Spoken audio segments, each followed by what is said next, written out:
welcome to my YouTube channel. So in this video today, I am going to be giving you guys a full overview of my NYC studio apartment. So I know this has been highly requested, so I am going to go ahead and show you guys all of that and give you guys a good overview of it. So we're going to go ahead and start out with the elevators just so you guys can see how the whole atmosphere is and aesthetics about the actual apartment.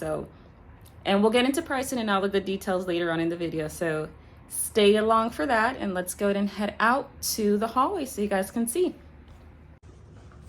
All right guys, so at this time we are currently at the hallway. This is how it looks. So this door basically leads to the stairs, which is right here. You can choose to use the stairs if you want to go out. Close that door, and what we have here is the elevators.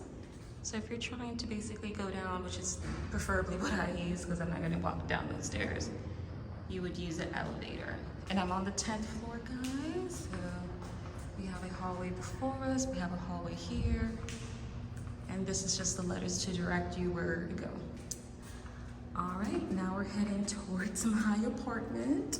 I love this handle on the door. All right, so now we are in the actual apartment. This is the studio, guys, so please don't judge me. I forgot how many square footage this is, but I'm gonna try to find it out and give that to you guys. But it's a pretty nice studio, and again, we're in the entrance. So this is the studio where I currently reside in NYC, New York City. So of course we know North versus South. Renting is so expensive in the north because of the quality you get. And it's true, like the quality I get here in New York is great. You know, being next to Times Square, Statue of Liberty, all the amenities that just come with New York City, you get that. So it's amazing, and I really do like that, you know, I chose to come out here. And then we have the view to the left, which I'm gonna get into, but what I wanna start off with is just how it looks. So this is it. This is the TV we have right here. I think this is the 50-inch. I didn't want to put my 55-inch up, but this is the 50-inch TV. These are some boxes, of course. And here is my shoe rack that is everywhere. Soda. And then this room basically leads to like, not a bedroom. It doesn't lead to a bedroom. I would say more so it leads to my bathroom, and it leads to like a little closet space per se. Let's call it closet space because that's all you're gonna see back there. Like, it's really small. Picture of Africa, and this is back here, my elliptical. This is my elliptical that I use, but since I recently just moved, don't judge me guys, I have not assembled this yet. Definitely try to get that assembled. All right, now we're getting into the bedding area. This is like my bedroom. This is a studio. So this is like what, the first studio I've ever lived in. So I had to downsize literally. Like coming from a one bed, one bath to a studio was quite an adjustment, you know, but the thing is that I am only alone here. I don't have any kids or anything like that. So it's not like I had to move a lot or really do a lot of changes or adjustments. It's just I had to basically become conservative and shop less because I'm living in a studio. But what we have here is the beautiful bed, tufted California king bed. This, I wanted to make sure I got the biggest size because if I'm gonna get this small space here, let me at least live large in this beautiful bed, or get the illusion that I'm living large. But this is it. This is the bedding. Please don't judge my bedding because you know, I have been everywhere. This is the best I can do. Moving is so stressful. And then we have the little Chanel picture frame there. All right, let me scoot back here. So this is the dining area. Dining, as you can see, the bedding is tufted. I also went with that design for my, what do you call this? My dining chairs, you know, even though they're the wrong color, they're gray, but they were better than the wooden chairs I had previously. So this is it. This is how it looks. I'm definitely going to try to upgrade that shortly. This is the dining, and I was working on my camera, so I had to leave that there. This is the dining. Basically, if you guys looked at my previous apartment tour, you would have seen the same dining set. All right, this is the picture, or not the picture, I don't know what this is called, flower pot. This is my little light I use here for makeup and just doing like YouTube tutorials and things of that nature. Then we have what's called the, I am bad with my words today. We have what's called like the, not a humidifier, but like a air purifier. That's what it's called. This is an air purification system that I got from Amazon. You can check out Germ Guardian on Amazon, and they do have this. It's really good. The last studio I was living in, or the last apartment I was living in had these really bad, a bad rust and a bad mold situation. Check out my previous video on that. But that's what literally ruined this part of the actual, you know, purifier. So thank God I'm out of that situation, but this really works. It's like a fan as well, and it helps to get you fresh air. Of course, if you're living in like North New Jersey, it is different from living in the South. You know, for instance, I live right next to a freeway. I don't know if you guys can see, but I'm going to try to zoom in. That right there is a freeway with so many car pollutions, air pollutions coming in, you know, to my home. It's so important to have an air purifier. If you're in a place that has mold and things of that nature, that is mandatory. Mold can cause respiratory issues, and it's terrible. So that's just all in all why I got this. So this is the little air purifier, as you guys can see here. And this is the computer. This is my little workstation. So let me first back out. So I want to make sure you guys are like seeing the overview. This is the workstation right here.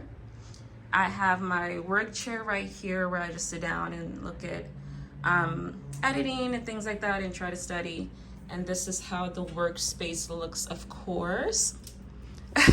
Very small, guys. It's not that small, but it's small. So this is it. I have this little lamp that says welcome. It basically turns on and off. And yeah, that is it. And I think this turns on. Let me see here. Yeah, this turns on. This is basically just like a little welcome notification thing. So that's where we're at there. And of course, we're gonna look, we have the view here, which is always good if you're having a bad day or need to get some fresh air. You can always look out the window. So let's zoom in on that. This is the building. It's a pretty large building. And as you can see here, I'm gonna show you that in front of me right there where those cars are going forward. That is the freeway. A lot of air pollution living in the north. It's a lot. But this is the little, I'm trying to give you guys an overview. This is the little park right there in front of me. Right in the center there, they do have chairs where you can sit down and get some fresh air and relax. So it's not as bad as it looks. All right, and of course, as you can see here, this is the rental office. If you look towards your right there, you can see that's the rental office. So it's a pretty decent place. Not a lot of, I'm not gonna lie, I do see a lot of crime here. A lot of crime. This is not the hood, but you know, I do see some police cars all the time, so you gotta be careful of that. All right, so now let's get to my favorite part, the kitchen. These cabinets literally stunned me. I love the cabinets that they put on here. It really, really kind of just helped the aesthetic of the apartment because, you know, it's small. But the one thing I hate here is the actual stove. I don't know what I'm supposed to do with a small stove like that, but I do try to get some cooking in, and that helps a little. I do have dirty dishes in there, so I don't want you guys to see that, but that's the sink, coffee maker, and the little stand right there. Let's go ahead and open these cabinets so you can see how much space. So there is quite some space in here, as you guys can see. Little pantry area for your food and plates and all of that. So it's not a lot of room, honestly. I'm not gonna lie to you, it's not a lot of room. And then of course, what they told me here in this apartment is if I wanna get any upgrades towards my appliances like the fridge and the stove, You have to pay $100 a month. Like, who the hell? What the hell? I was like, oh, hell no. I would not be doing that. This is another pantry area, grinder, and that. So yeah, that's just what they told me. And yeah, these are the water bottles. These are my lamp. Now we're gonna get into this little space here, and I don't know what to call it because you can't fit a bedroom in here. I don't know if you can fit a bedroom in here. You probably can, but I have like this listed as my storage area, if you will. Like, I literally put all my storage things here. But yeah, actually I want to cancel that. So this is a queen mattress bed I have here, and I don't think you can make it work. Yeah, you cannot fit a bed in here. It's too small, it's too narrow. Yeah, well, you probably can though. No, I doubt it. No, I don't think you can, because this is, looking at it from this standpoint, you probably would think that, but when you look at the full picture, you cannot. So this is not even considered a bedroom. They know it's not a bedroom. This is literally storage space. So I have all these boxes here. As you guys can see, this is just where I store my storage at. If you look a little further in, you can see, oh, I need more light before I can do that. All right, guys, so now we're getting into the bathroom. This is the mirror here. And of course, this is where the sink is. This is where I wake up every day and wash my teeth.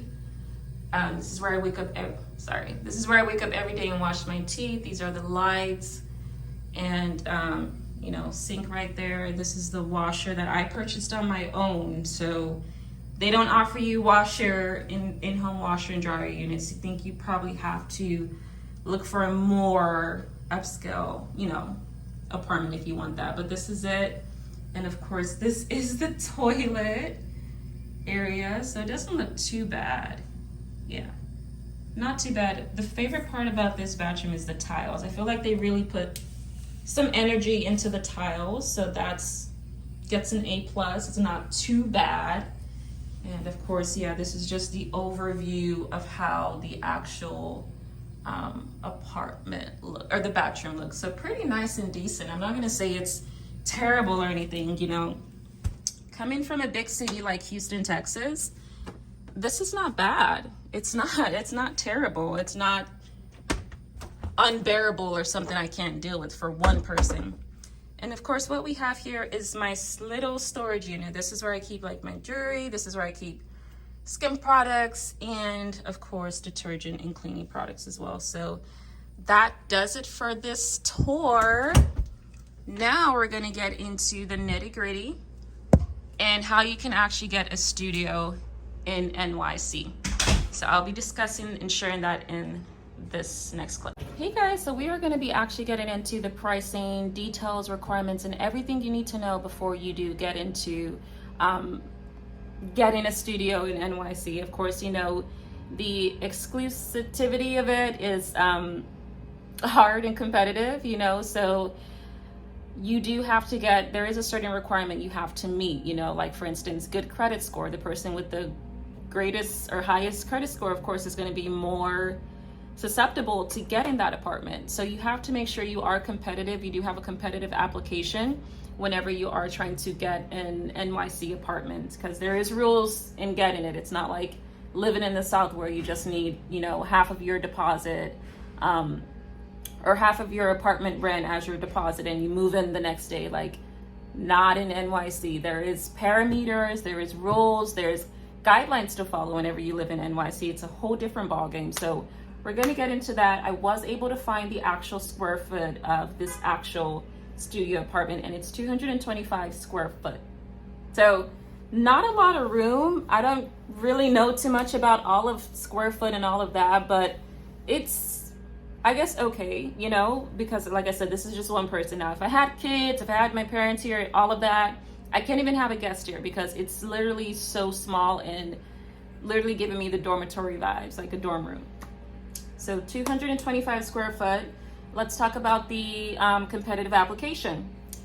You know, you have a good credit score will be somewhere within the 700 range, you know, because I feel like That's where the competition starts there. If you have anything lower than a 700, it's kind of iffy. You know, that's when they're going to start looking into the basics of your credit. Like, do you have student loans? Why were you late paying your credit cards? They're going to start asking you about things on your credit report that is making your score reflect so low. So to just be in that range and just be competitive, I would say stay within that 700, you know, range. So, you know, your credit score, your deposit is going to be a full month's rent and a half. So for instance, the pricing for here, I just looked it up, was $1,000, you know, so they increased it. So before I was paying like, when I first moved in, I think they had a special, so I was only paying like $950. So after a year, of course, when I do, you know, renew, I will be paying that $1,000 new charge on there. But yeah, how it works is basically you pay your rent in order to move in, right? Like your deposit for the actual apartment, you have to pay the full month's rent. So let's say that's $1,000, and then you have to pay an additional half of that. So that's $1,500 you have to pay up front as your deposit.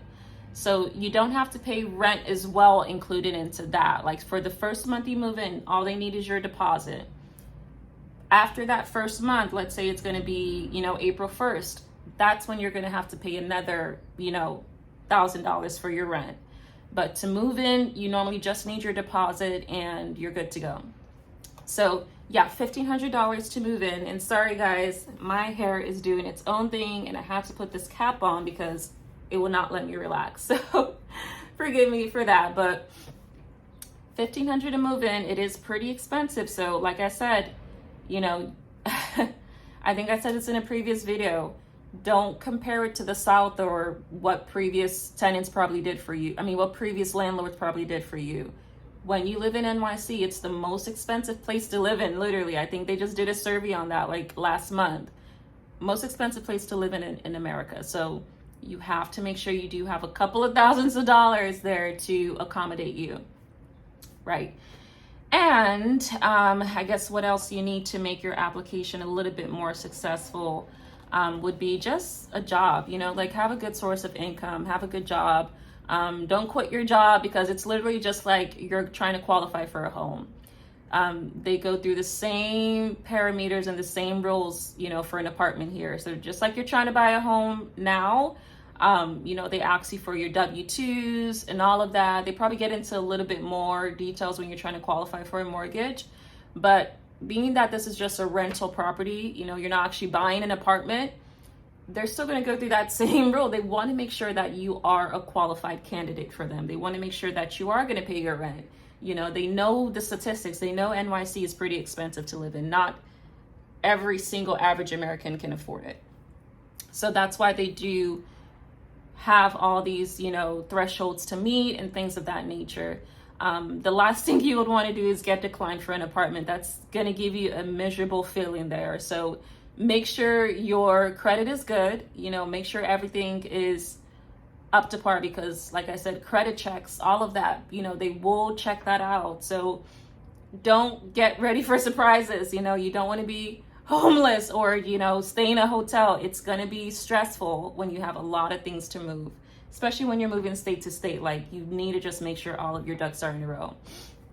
So that was something I didn't know. You know, I didn't know they were going to check all of that, but thankfully I did all of my research, got approved, and, you know, I've never had to be approved for an apartment before. So it was kind of like, I want to say odd in a way because I'm like, yeah, but I definitely see the reason for that now. So that is just the basics of it, of living here in the studio apartment, 225 square feet. You get a nice bathroom that I showed you guys. And parking here, let's go ahead and address parking.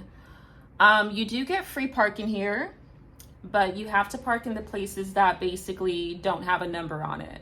So something like that, you know, they do offer free parking. It's a pretty nice complex, honestly. I think they do have daycare services here. They do have a bodega here as well. So that's a new term that I just got familiar with. The bodega. Yeah, the bodega is basically like a little store. They don't have that in the South.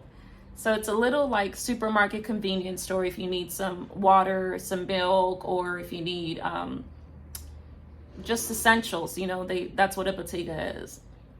And you kind of see that more so in the north versus the south. So a lot of new things I'm learning here living in the north. But that's basically it, guys. I think that's all you really need to know. You don't want to park anywhere where you're not supposed to. They will tow your car, and you have to pay a fee for that. I know I've gotten my car towed before, and I was angry about that. So you do not want to get your car towed at all. Make sure you are adhering to what the apartment rules are wherever you live in NYC, because there's just parking is another issue again. You know, like they don't have parking to accommodate every single person. So a lot of times you're going to see some apartments that do offer maybe $40 a month, $50 a month to get your own assigned parking that you can use for yourself. So that's really good. I know this apartment offers it as well. Last I spoke with them, it was like $45 a month.